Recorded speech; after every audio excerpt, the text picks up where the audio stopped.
एक समय की बात है। एक गांव में सफेद साड़ी वाली चुड़ैल का आतंक था। चुड़ैल रात भर गांव में घूमती और गांव का जो भी आदमी उसे दिखाई देता उसे वो घायल कर देती। अरे कोई तो बचाओ, मर गया रे। एक रात हरिया अपने खेत से अपने घर लौट रहा था कि तभी अचानक उसके सामने चुड़ैल आ जाती है। अरे बाप रे, ये चुड़ैल कहाँ से आ गई? आज तो मैं गया काम से। आज मुझे मेरा शिकार मिल गया। अरे चुड़ैल दीदी, मुझे छोड़ दो। जैसे ही चुड़ैल हरिया की तरफ बढ़ती है, हरिया वहाँ से भाग जाता है और अपने घर के दरवाजे पे पहुँचता है। अरे भगवान, जल्दी से दरवाजा खोलो, मेरे पीछे चुड़ैल पड़ी है। हरिया की पत्नी जल्दी से दरवाजा खोल देती है। अरे आप इतना हाफ क्यों रहे हैं? अरे मेरे पीछे चुड़ैल पड़ी है, आज तो मैं बाल बाल बच गया।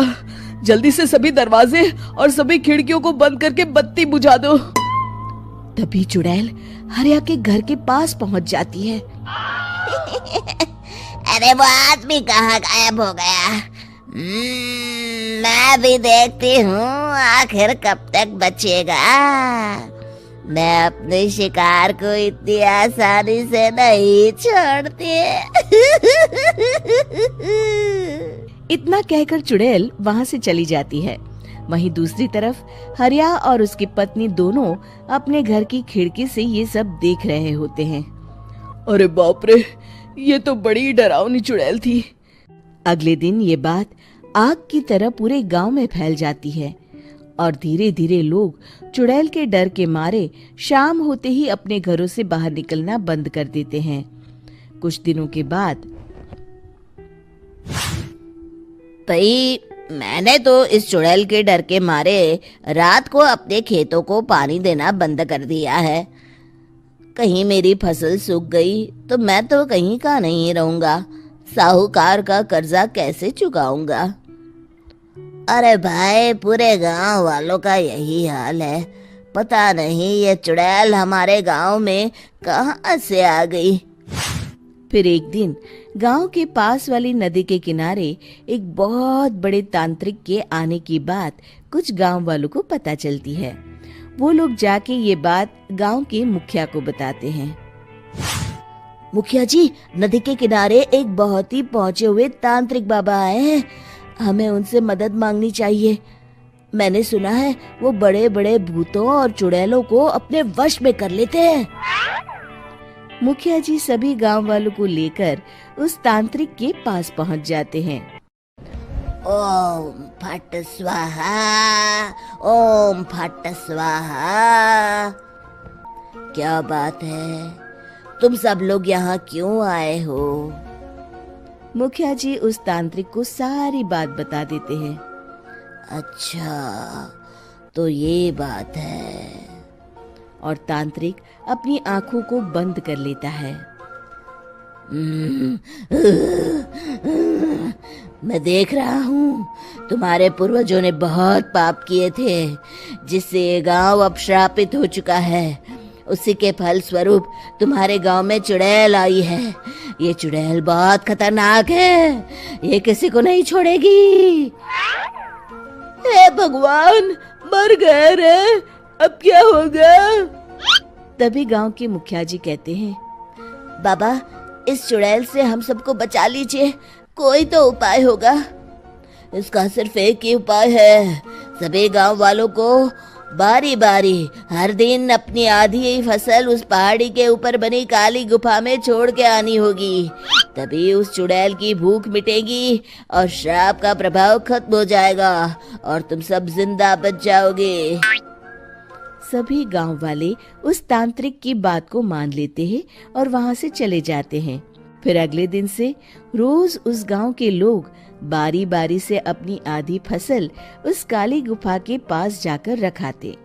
कुछ दिनों बाद हरिया की बारी आती है। बाप रे, आज तो मेरी बारी है उस काली गुफा में जाने की।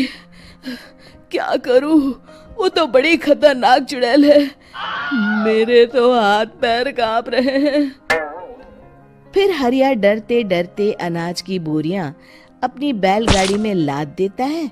तभी हरिया की पत्नी उससे कहती है, देखो जी, संभल के जाना और किसी भी हालत में शाम होने से पहले वापस आ जाना।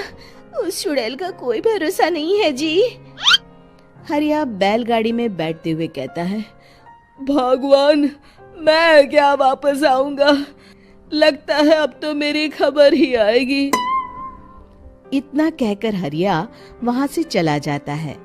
रास्ते में जंगल से गुजरते हुए हरिया की बैलगाड़ी का एक चक्का बड़े गड्ढे में फंस जाता है। हे भगवान, अब ये क्या मुसीबत है? हरिया नीचे उतर के पूरी ताकत से अपनी बैलगाड़ी को गड्ढे से निकालने की कोशिश करता है। बहुत देर मेहनत करने के बाद हरिया की बैलगाड़ी उस गड्ढे से बाहर निकल जाती है। हे भगवान, अब तो शाम होने वाली है। आज तो मैं गया काम से। अरे मर गया रे, यहाँ तो चारों तरफ डरावना माहौल है। मैंने यहाँ आने में बहुत देर कर दी, कहीं चुड़ैल नाराज ना हो जाए। हरिया अनाज की बोरियां वहां रख के जैसे ही जाने लगता है, तभी उसे किसी के आने की आवाज सुनाई देती है।